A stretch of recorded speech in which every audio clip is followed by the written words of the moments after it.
Prediction by Huzefa Joar.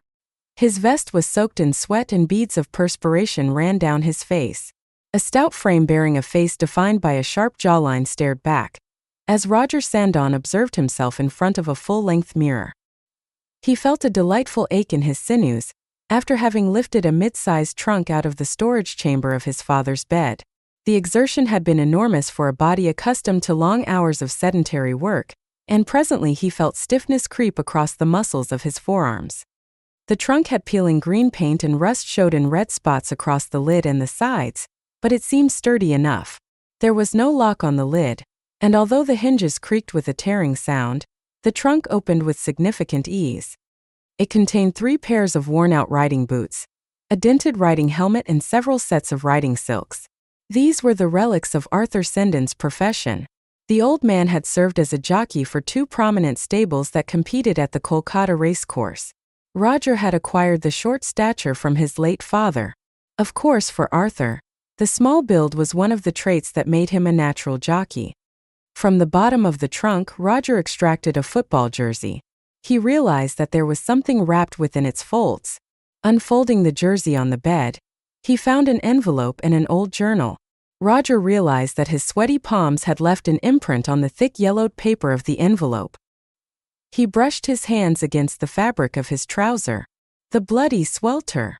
He cursed lightly, feeling a fresh ooze of perspiration trickle down his forehead.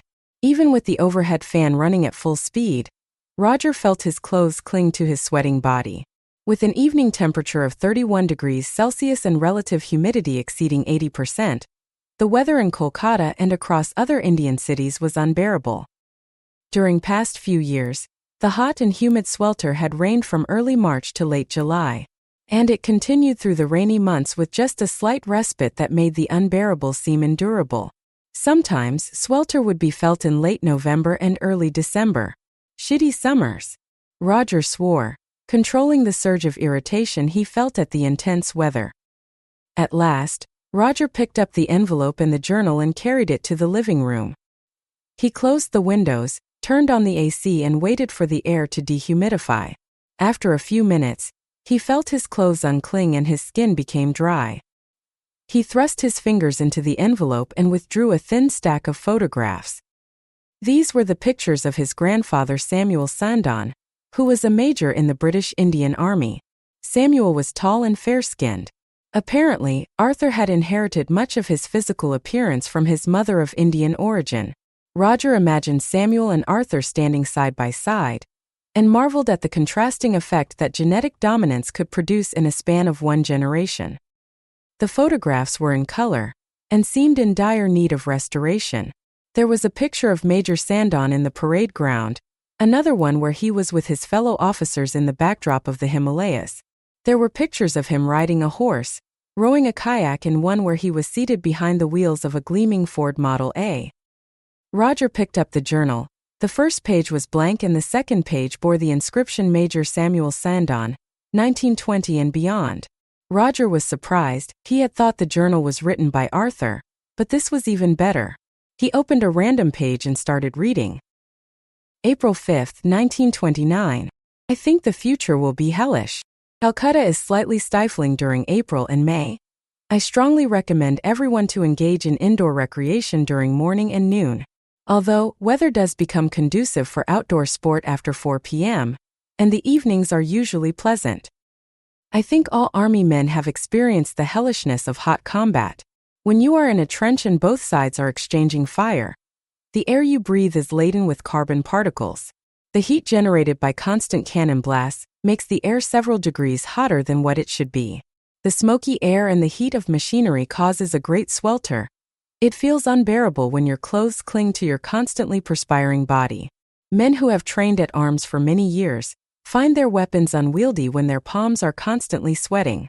Such are the experiences of one who has witnessed the hellishness of modern warfare. I write of war and the hellish swelter associated with it, because I see it as the fate of humanity. Today, I had the opportunity to drive an automobile through the streets of Calcutta. It was a Ford Model A, and all eyes turned when I drove this beauty through Chowringhe. In a few decades, there will be hundreds of thousands of such vehicles plying through the cities of the world. The internal combustion engine that powers the automobile produces enormous heat. What would happen if thousands of vehicles were to belch out smoke and the heat of the engines was to make the city air hotter? They say this is the century of machines and soon people will be surrounded by them. In the future, life will be convenient, but along with convenience people will experience hellish swelter. With a deep sigh, Roger laid the journal on the table. That's freaking awesome, he intoned, unable to suppress the overwhelming feeling of awe. He picked up the journal again and read aloud the date which was scrawled across the top of the page. April 5, 1929. That is just few years short of a century. The realization dawned upon him that his grandfather was a remarkable visionary. Almost a century ago, he had accurately predicted the dire consequence of rapid technology adoption. Keeping the journal on the table, he walked back to his late father's bedroom. There was still a lot of tidying up to do, and as he started packing stuff into a suitcase, his palms became clammy, and his cotton vest dampened with sweat.